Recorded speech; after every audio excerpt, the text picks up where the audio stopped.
Hello friends, welcome to KD academy. सबसे पहले तो आपका इस चैनल पर जुड़ने के लिए बहुत बहुत धन्यवाद फ्रेंड्स। अगर आपने अब तक चैनल को सब्सक्राइब नहीं किया है तो चैनल को सब्सक्राइब कर लो, लाइक करो, शेयर करो और बेल आइकन को प्रेस कर देना, जिससे जो भी मैं वीडियो डालूं उसका नोटिफिकेशन आपको तुरंत मिले और आप तुरंत उससे लाभ उठाएं। ओके फ्रेंड्स, मैंने कल आपको बताया था कि मैं तुलसीदास पढ़ा रही थी कल आपको, और नाभादास भी पढ़ लिया था हमने। आज हम उसी को कंप्लीट करेंगे फ्रेंड। और ये भक्ति काल का प्रकरण 4 है जो राम भक्ति शाखा कवि का है। ओके फ्रेंड्स, और मैं आपको बता दूं ये भक्ति काल का वीडियो 13वां वीडियो बना रही हूँ मैं। इससे पहले मैं 12 वीडियो अपलोड कर चुकी हूँ फ्रेंड। अगर आपने वो नहीं देखे हैं तो प्लीज़ जाके वो ज़रूर देखिए, आपके बहुत काम आएंगे। और आदिकाल के 9 वीडियो हैं फ्रेंड, वो भी जाके देखिए। अगर आपको वीडियो नहीं मिल रहे हैं तो मुझे कमेंट करके बताइए, मैं आपको बताऊंगी। वैसे आप अगर मेरे चैनल को सब्सक्राइब कर रखा होगा अपने फ्रेंड तो आपको ज़रूर मिल जाएंगे। अगर आपने सब्सक्राइब नहीं किया है तो चैनल पे केडी एकेडमी हिंदी साहित्य का इतिहास या हिंदी साहित्य केडी एकेडमी आप सर्च करेंगे तो आपको चैनल मिल जाएगा फ्रेंड, और आप आराम से उसको देख लेंगे। और फ्रेंड्स, उसको सब्सक्राइब जरूर कर लेना ताकि आपको उससे जो भी वीडियो मैं डालूँ आपको तुरंत मिल जाए वो। ओके फ्रेंड्स, चलिए स्टार्ट करते हैं। अपने गुरु अग्रदास के समान इन्होंने भी राम भक्ति संबंधी कविता की है। ब्रज भाषा पर इनका अच्छा अधिकार था और पद रचना में अच्छी निपुणता थी। रामचरितमानस संबंधी इनके पदों का एक छोटा सा संग्रह अभी थोड़े दिन हुए प्राप्त हुआ है। इन पुस्तकों के अतिरिक्त इन्होंने 2 अष्टयाम भी बनाए, एक ब्रजभाषा गद्य में, दूसरा रामचरितमानस की शैली पर दोहा चौपाइयों में। अब फ्रेंड ये देख लीजिए किसने बनाए, नाभादास ने। दोनों के उदाहरण नीचे दिए जाते हैं। गद्य। तब श्री महाराज कुमार प्रथम श्री वशिष्ठ महाराज के चरण छुई प्रणाम करन भाई, फिरी अपर वृद्ध समाज तिनको प्रणाम करत भय, फिरी श्री राज धीराज जू को जोहार करी के श्री महेंद्र नाथ जू के निकट बैठत भय। अब ये पद है फ्रेंड्स, मैं आपको पढ़ के बता देती हूँ।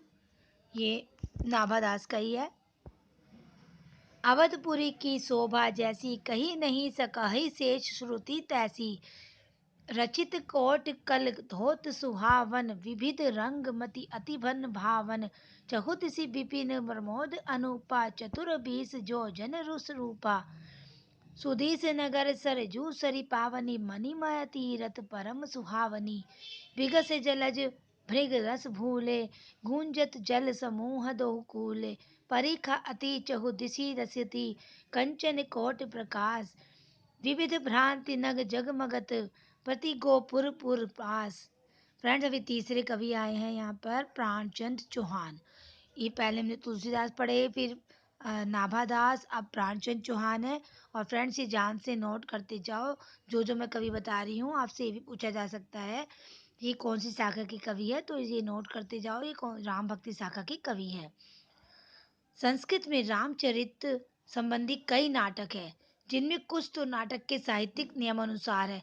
जो फ्रेंड्स प्राणचंद चौहान ने जो लिखा है वो अभी आगे आएगा। इसके जो है ना रामायण महानाटक, ये आ चुका है फ्रेंड। यूजीसी नेट में जब मैंने पेपर दिया था तब आया था फ्रेंड। ये पूछा था रामायण महानाटक किसका है, और ऑप्शन में प्राणचंद चौहान भी था फ्रेंड। ओके फ्रेंड, इस तरह से क्वेश्चन आते हैं। संस्कृत में रामचरित संबंधी कई नाटक है, जिनमें कुछ तो नाटक के साहित्यिक नियम अनुसार है और कुछ केवल संवाद रूप में होने के कारण नाटक कहे गए हैं। इसी पिछली पद्धति पर संवत 1667 में इन्होंने रामायण महानाटक लिखा। रचना का ढंग नीचे उद्धृत अंश से ज्ञात हो जा सकता है। कार्तिक मास पच उजियारा, तीरथ पुण्य सोम करवारा, ता दिन कथा ती किन्ह अनुमाना, साह सलेम दिलीपति थाना, संवत सोरहा मैसत ठाठा, पुण्य प्रगास पाए भय नाठा, जो सारद माता कर दाया, बर नौ आदि पुरुष की माया, जे ही माया कह मुनि जग भूला, ब्रह्म रहे कमल के फूला, निकसी नसक माया कर बांधा, देवहु कमल नाल के राधा, आदि पुरुष पर नो के ही भांति, चांद सूरज तय दिवस न राति, निर्गुण रूप करे शिव ध्याना, चार वेद गुण जेरी बखाना, तीनों गुण जाने संसारा, सिरजे पाले भजन हारा, श्रवण बिना सो अस बहु गुना, मन में होई सु पहले सुना।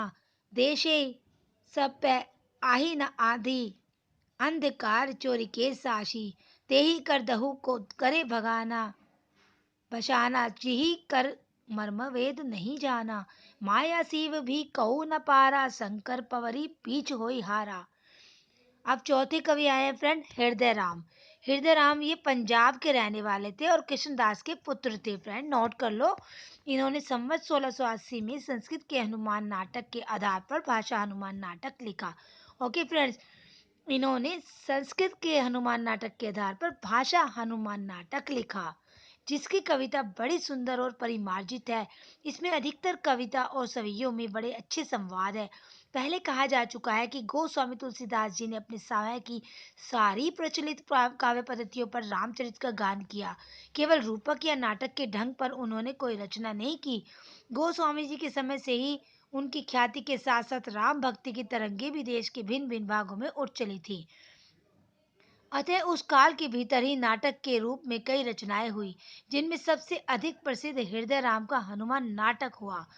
उदाहरण देख लीजिए फ्रेंड, देखन जो पाऊ तो पठाऊ जमलोक हाथ, दूजो न लगाओ वार करो एक कर को, मीजी मारो उरते उखारी भुज दंड हाड़, तोरी डारो बर अवलोकी रघुबर को, कासो कासो राग द्विज को री सात भय रात राम, अति है रात गात लागत है धर को, सीता को संताप मेटी प्रगट प्रताप कीन्हो, को है यह आप चाप तोरियो जिन हर को, जानकी को मुख ना बिलिक्यो ताते कुंडल ना जानत हो, वीर पाए छुए रघुराई के, हाथ जो निहारे नैन फूटियो हमारे, ताते कंकन ना देखे बोल कह यो सत भाई के, पायन के परिबे कौ नाते, दास लक्ष्मण याते पहचानत है, भूषण जय पाए के, बिछुआ है एई अरु झाज है एई जुग, नुपुर है तेई राम जानत जराए के,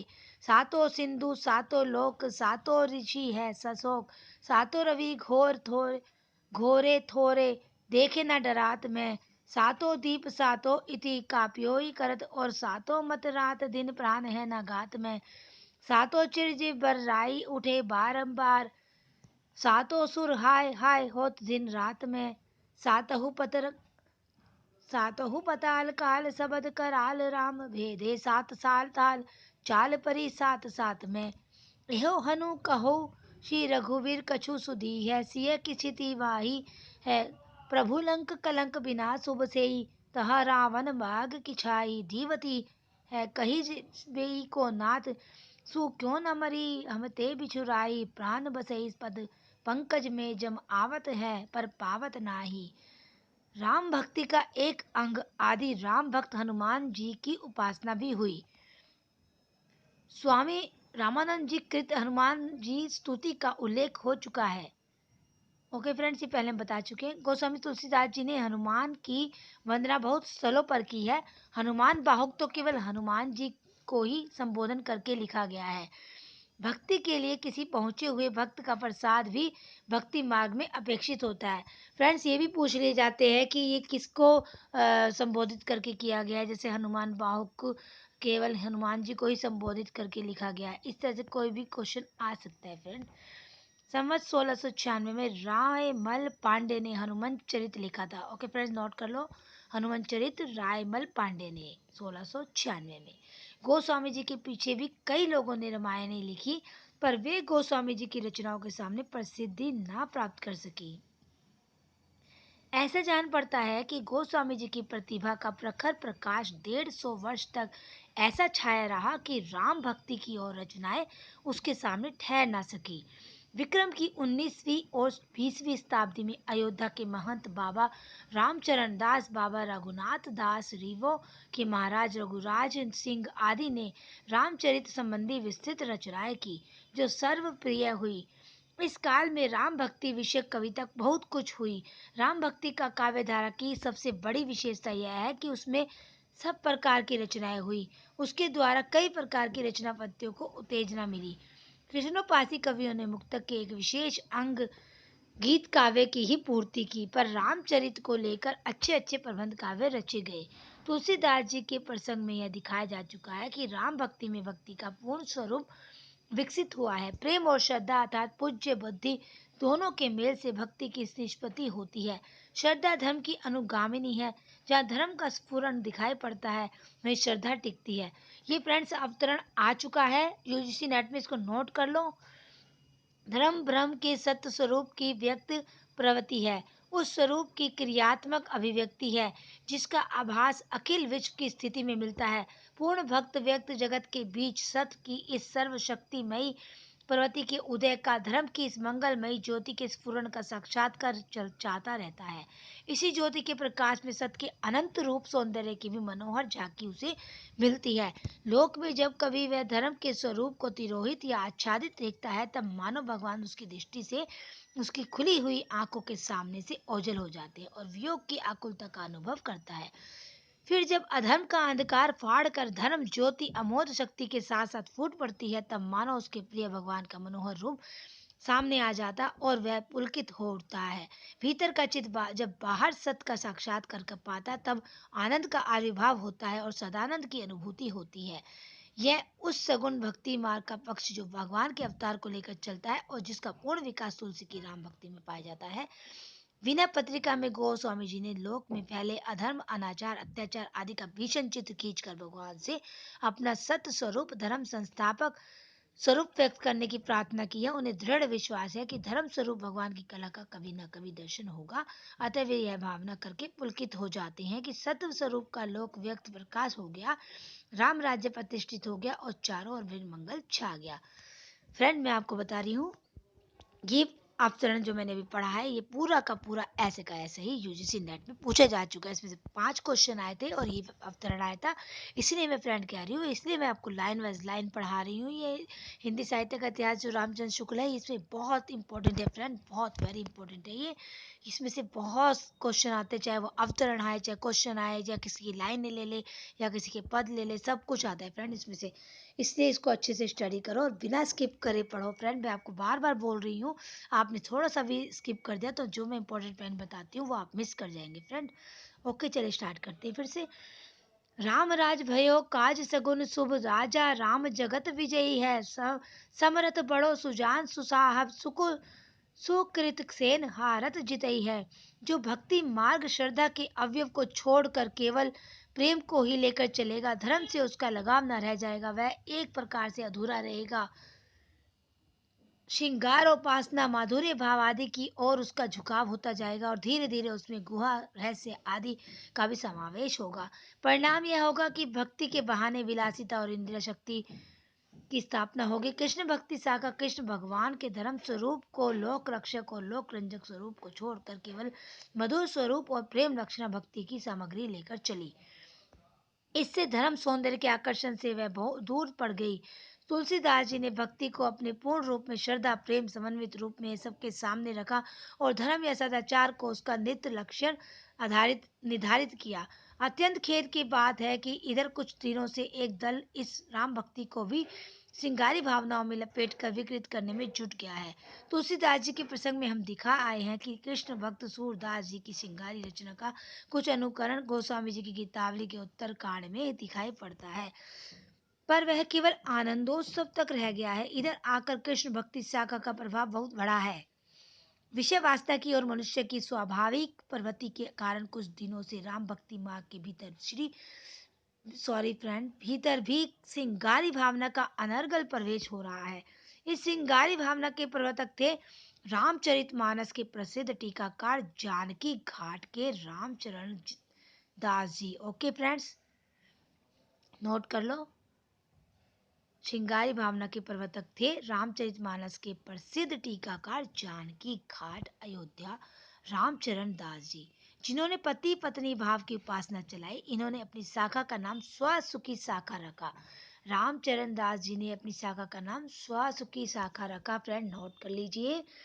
स्त्री वेश धारण करके पति लाल साहब से मिलने के लिए 16 श्रृंगार करना, सीता की भावना पत्नी रूप में करना आदि इन शाखा के लक्षण हुए।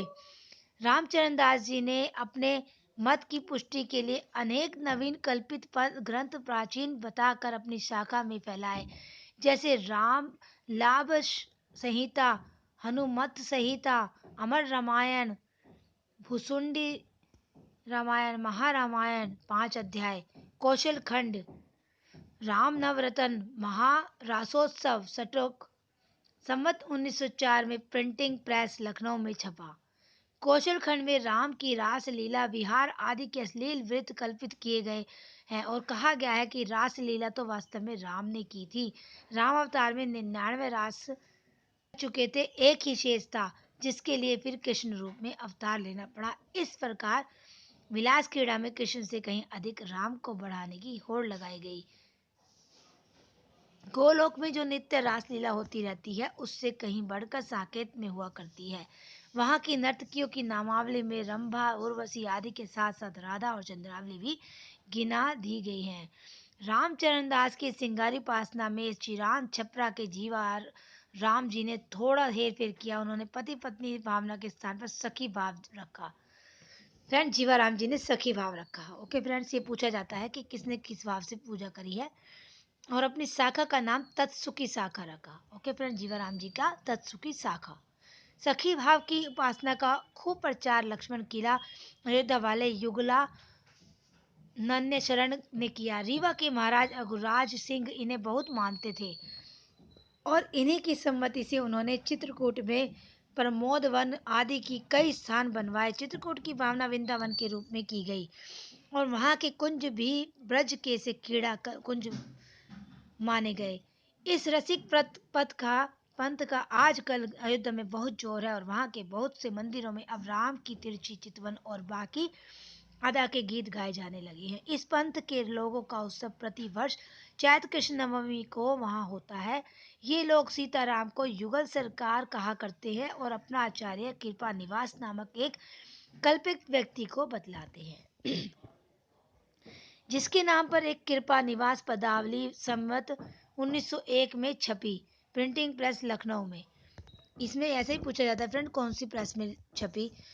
इसमें अनेक अश्लील पद है, जैसे निबी करशत बरजती प्यारी, रसलम पटसम पुटकर जोरत पद पसरत पुनि लय बलिहारी, पिया हंसी रस रस कुचु की खौले, चमकी निवारती पानी लाडली, मुरक मुरक मुख बोले।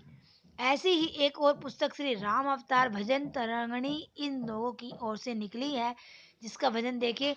हमरे पिय थाड़े सरजू तीर, छोड़ी लाज में जाय मिली, जय खड़े लखन के वीर, मृदु मुस्काए पकड़ी कर मेरो खेचिए लियो सब चीर, झाऊ वृक्ष की झाड़ी भीतर लगे रति धीर।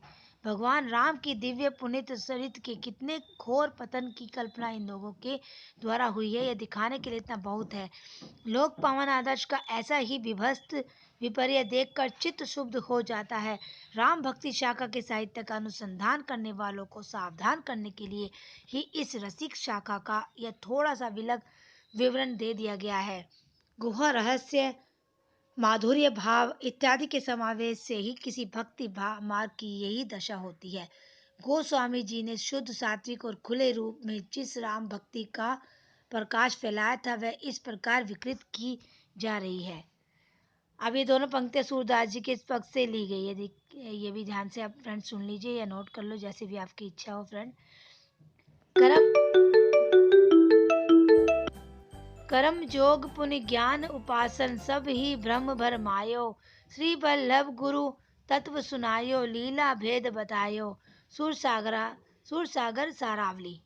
ओके फ्रेंड्स, आज के लिए इतना ही काफ़ी है। कल फिर मिलते हैं। और मैं आपको बार बार कहती हूँ, अगर मेरे वीडियो अच्छे लग रहे हैं फ्रेंड तो आप इसको लाइक करो शेयर करो फ्रेंड। ओके फ्रेंड्स, आज के लिए इतना ही काफ़ी है। डिस्टर्बेंस के लिए सॉरी फ्रेंड।